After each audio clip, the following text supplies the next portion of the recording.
केज तालुक्यातील टाकळी गाव, त्या टाकळी गावामधील एक हॉटेल, त्या हॉटेलवर बसलेला माने नामक युवक आणि त्या युवकाला अनैतिक संबंधाच्या रागातून मारण्यासाठी येणारे काही युवक, आणि हे सगळं होत असताना सोडवायला गेलेले विलास घुले. हे प्रकरण 4 दिवसापूर्वी बीड जिल्ह्यात घडलं. जखमी घुले यांना शासकीय दवाखान्यात घेऊन जाण्यात आले आणि त्याच्यानंतर दुसऱ्या दिवशी घुले यांचा मृत्यू झाला. त्याच्यानंतर घुले कुटुंबीय आणि पंचक्रोशीतील नागरिक आणि त्याचबरोबर त्याच्यात भाग घेणाऱ्या सामाजिक संघटना यांनी केज येथील छत्रपती शिवाजी महाराज चौकामध्ये ठिय्या आंदोलन केलं. 3 दिवस त्या चौकामध्ये ते आंदोलन चालू राहिलं. पोलिसांनी समज काढण्याचा प्रयत्न केला, पण आंदोलन काही थांबलं नाही. आंदोलनाची मुख्य मागणी होती ते जे 9 आरोपी आहेत त्या 9 आरोपींना अटक करणे आणि त्या आरोपींना पाठबळ देणारे बीडचे खासदार बजरंग सोनवणे यांचे चिरंजीव सौरभ सोनवणे यांना पण आरोपी म्हणून त्या ठिकाणी त्यांचं नाव घेणे. पण या निमित्ताने अनेक प्रश्न मनात येतात. जर समजा हे प्रकरण पहिल्या दिवशीच जर पोलिसांनी व्यवस्थित सांभाळलं असतं तर हे इतकं चिघळलं असतं का, हा एक प्रश्न येतो. आरोप केला जातोय की घुले यांना जखमी अवस्थेत सरकारी दवाखान्यात घेऊन गेल्यानंतर पोलिसांनी त्यांचा त्या ठिकाणी जबाब का घेतला नाही. पोलीस नेमके चुकले कुठं? वरिष्ठ पोलीस अधिकारी जोपर्यंत बीडचे अधीक्षक नवनीत कावत यांनी या गोष्टीत दखल दिली नाही तोपर्यंत वरिष्ठ पोलीस अधिकारी या गुन्ह्यामध्ये तोडगा का काढू शकले नाही, हा सगळ्यात मोठा प्रश्न येतोय. आणि याच्यामध्ये राजकारण होतंय का परत एकदा, जातीय राजकारण, हा पण प्रश्न येतोय. याच्याच बरोबर नवनीत कावत ठीक आहे, हैदराबादला ते ट्रेनिंगला गेले होते, पण नवनीत कावत आल्यानंतर पण लोकांची मागणी अशी होती की नवनीत कावत यांनी कार्यालयात बसून सगळ्या गोष्टी न सांभाळता प्रत्यक्ष ठिकाणी जर गेलं तर त्याचा फायदा होईल.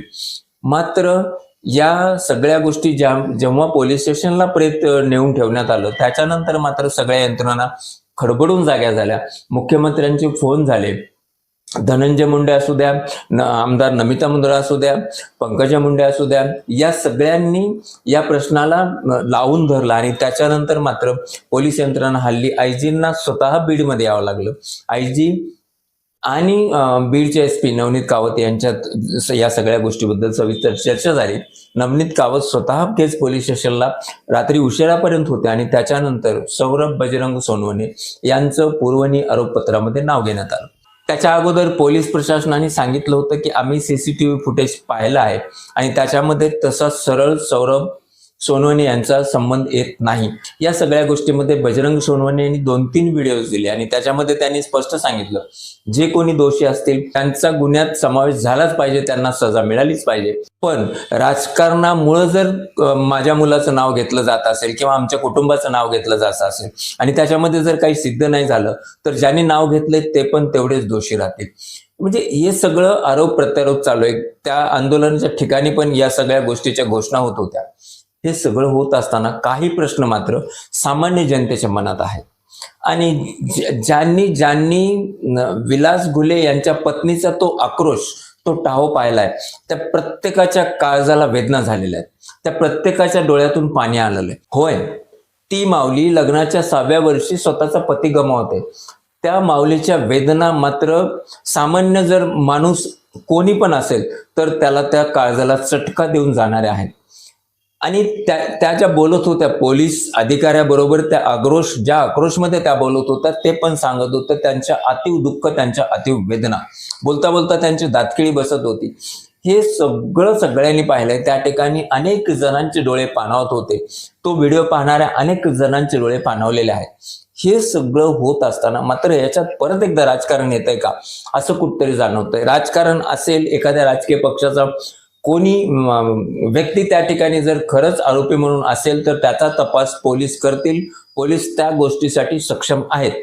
पण या राजकारणाच्या खेळामध्ये मात्र घुले कुटुंबियांना न्याय मिळण्यामध्ये वेगळंच काहीतरी वळण लागू नये असं सामान्य जनतेतून बोललं जात आहे.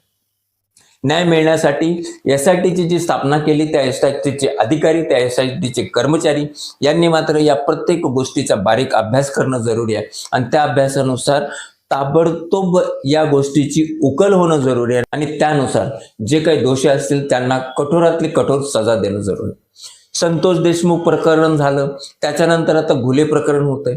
या सगळ्या प्रकरणामध्ये मात्र एक गोष्ट जाणवते, एका जातीचे लोक दुसऱ्या जातीचे लोकांवर आरोप करतायत, दुसऱ्या जातीचे लोक या जातीचे लोकांवर आरोप करतायत, आणि याच्यामुळं मात्र बीड जिल्हा हा जातीमध्ये विभागला जातोय असं जाणवतंय.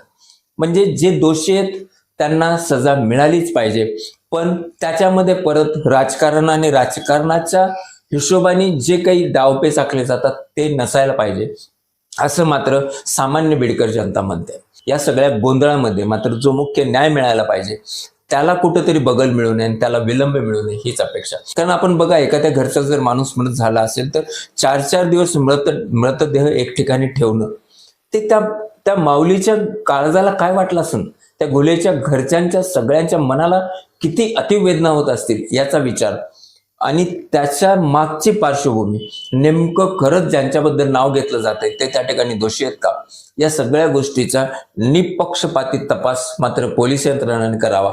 दबावापोटी किंवा कोणीतरी सांगितलंय, कोणाचे तरी फोन आलेत म्हणून, लोकांचा आक्रोश म्हणून असा पण तपास होऊ नये, आणि माझ्यावर आरोप होत आहेत आणि मी दोषी नाही, हा जो स्टँड आहे याचा विचार करून पण तपास होऊ नये. निपक्षपाती तपास व्हावा आणि समोर जे काय आहे ते यावं. जे दोषी आहेत त्यांना कठोरातली कठोर शिक्षा मिळावी. हे मात्र सामान्य बीडकर, जात वगैरे बाजूला ठेवून जरी सामान्य बीडकरांच्या मनातला अभ्यास केला तरी हे कळेल. फक्त याच्यामुळे एक होते, मात्र बीड जिल्ह्यात वाढतच चाललेली गुन्हेगारी. SP नवनीत कावत या गोष्टीमध्ये आटोकाट प्रयत्न करतात, त्यांच्या प्रयत्नाला यश येतंय, पण अचानक अशी एखादी घटना होते आणि त्याच्यामुळं आपल्या बीड जिल्ह्याचं नाव मात्र बदनाम होत चाललंय. 2-5% या अशा प्रवृत्तीमुळं पूर्ण बीड जिल्हा बदनाम होतोय. MH23 बदनाम होतंय. आपल्याकडे वेगळ्या दृष्टीने बघितलं जातंय. हे कुठंतरी थांबलं पाहिजे. प्रत्येक समाजाच्या राजकीय पुढाऱ्यांनी एकत्र येऊन, प्रत्येक समाजाच्या थोर चांगल्या विचार करणाऱ्या माणसाने एकत्र येऊन याच्यामध्ये कुठेतरी समेट घालणं जरुरी आहे. कारण खेड्यापाड्यामध्येची आजची परिस्थिती थोडीशी बिकट परिस्थिती आहे, आणि ही परिस्थिती गरज प्रत्येकाला एकमेकाची आहे. प्रत्येक जण एकमेकाच्या मदतीशिवाय, आधाराशिवाय जगू शकत नाही. पण ही जर दुफळी अशीच राहिली तर मात्र याच्यामुळं बीड जिल्ह्याचं नुकसान आहे. खास करून बीड जिल्ह्यातल्या सामान्य माणसाचं नुकसान आहे. जे संबंध वर्षोनुवर्ष चालत होते ते संबंध अचानक बिघडत आहेत आणि त्याच्यामुळे वितुष्ट निर्माण होत आहे. ही गोष्ट मात्र बीड जिल्ह्यासाठी शोभनीय नाही.